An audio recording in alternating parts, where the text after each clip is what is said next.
رسول عليه الصلاة والسلام እንዲህ ይላሉ إن أشد الناس عذابا يوم القيامة በመጪው ዓለም ቅጣቱ እጅግ የሚበረታበት የሆነ ሰው عالم لم ينفعه علمه አውቆ እውቀቱ ያልጠቀመው ሰው ነው አሉ።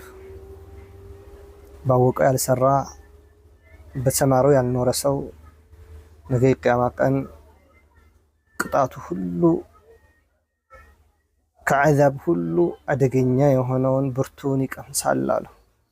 አላሁ ልሙስተዓን። በሌላ ሐዲታቸው ምን ይላሉ?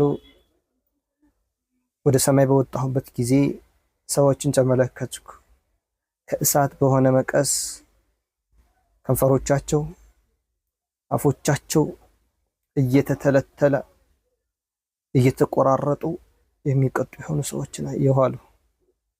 فقلت لهم እነሱም አልኳቸው من أنتم እናንተ እነማን ናችሁ አልኳቸው። እነሱ ምን አሉ? نحن እኛማ كنا نأمر بالمعروف በመልካም ነገር ሰዎችን እናዝ ነበር ولا نفعل به ነገር ግን አንሰራውም ነበር ولا نأتي አንፈጽመውም ነበር አሉ።